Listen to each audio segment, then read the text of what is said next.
Hello, I'm Craig Carter. I'm the Escondido Police Chief. My job is to make sure that you are all safe at your home and at school, and while you're walking to and from school. I have a lot of police officers that work for me that you probably see in the schools and in the community. And when you see them, you don't be afraid to say hi to them. They'd love to talk to you.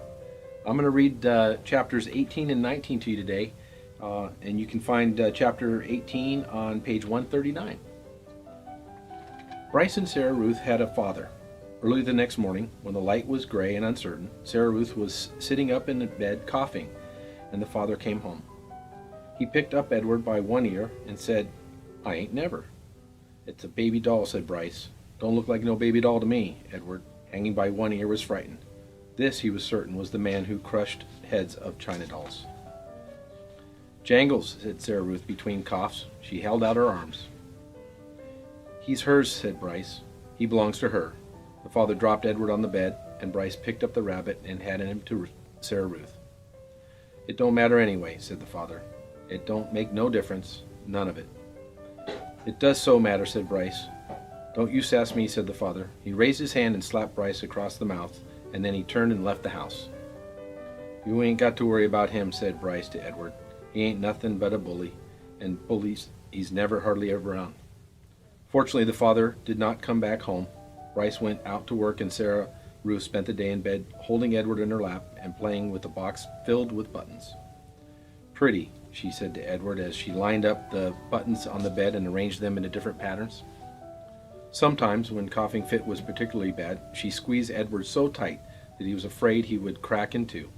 Also, in between coughing fits, she took to sucking on one or the other of Edward's ears. Normally, Edward would have found intrusively clingy behavior of this sort very annoying, but there was something about Sarah Ruth.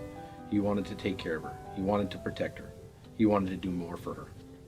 At the end of the day, Bryce returned with a biscuit for Sarah Ruth and a ball of twine for Edward. Sarah Ruth held the biscuit in both hands and took small, tentative bites. "You can eat all up, honey. Let me hold Jangles," said Bryce. "Him and me, we got a surprise for you." Bryce took Edward off in a corner of the room, and with the pocket knife he cut off lengths of twine and tied them to Edward's arms and feet, and then tied the twines to sticks of wood. "See, all day I've been thinking about it," Bryce said. "What we're going to do is make you dance. Sarah Ruth loves dancing. Mama used to hold on to her and dance her around the room." "You eating that biscuit?" Bryce called out to Sarah Ruth. "Uh-huh," said Sarah Ruth. "You hold on, honey. We got a surprise for you." Bryce stood up. "Close your eyes," he told her. He took Edward over to the bed and said, "Okay, you can open them now." Sarah Ruth opened her eyes. "Dance, Jangles," said Bryce, and then moving the string with the sticks in one of his hands, Bryce made Edward dance and drop and sway. And the whole while, at the same time, with the other hand, he held a harmonica and played a bright and lively tune. Sarah Ruth laughed. She laughed until she started to cough, and then Bryce laid Edward down and took Sarah in his lap and rocked her and rubbed her back. "You want some fresh air?" he asked her. "Let's go out of the nasty old air." "Huh?" Bryce carried his sister outside. He left Edward lying on the bed, and the rabbit, staring up at the smoke-stained ceiling, thought about having wings. If he had them, he thought he could fly high above the world to where the air was clear and sweet, and he would take Sarah Ruth with him. He would carry in her arms, and suddenly they'd be high above the world, and he'd be able to breathe without coughing. After a minute, Bryce came back inside, still carrying Sarah Ruth. "She wants you too," he said. "Jangles," Sarah Ruth. She held out her arms. So Bryce told Sarah Ruth, and Sarah Ruth held Edward, and the three of them went outside. Bryce said, "You got to look for fallen stars. Them are the ones with magic." They were quite quiet for a while, all three of them looking up at the sky. Sarah Ruth stopped coughing. Edward thought that maybe she had fallen asleep. "There," she said, and she pointed to a star streaking across the night sky. "Make a wish, honey," Bryce said in a voice high and tight. "That's your star. You make you a wish for anything you want." And even though it was Sarah Ruth's star, Edward wished on it too. Chapter 19, page 147. The days passed. The sun rose and set again and again. Sometimes the father came home, and sometimes he did not. Edward's ears became soggy, and he didn't care. His sweater had almost completely unraveled and didn't bother him. He was hugged half to death, and it felt good. In the evening, at the hands of Bryce, at the end of the twine, Edward danced and danced. 1 month passed, then 2, then 3. Sarah got worse, and in the 5th month she refused to eat, and in the 6th month she began to cough up blood. Her breathing became ragged and uncertain, as if she was trying to remember in between breaths what to do and what breathing was. "Breathe, honey," Bryce stood over her and said.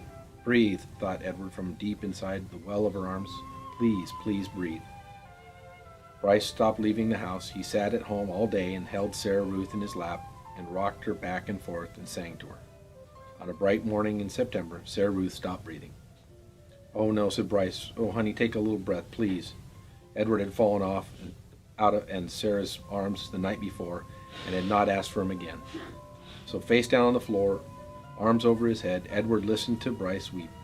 He listened as his father came home and shouted at Bryce. He listened as the father wept. "You can't cry," Bryce shouted. "You got no right to cry. You never even loved her. You don't know nothing about love." "I love her," said the father. "I loved her." "I loved her too," thought Edward. "I loved her, and now she's gone. How could this be?"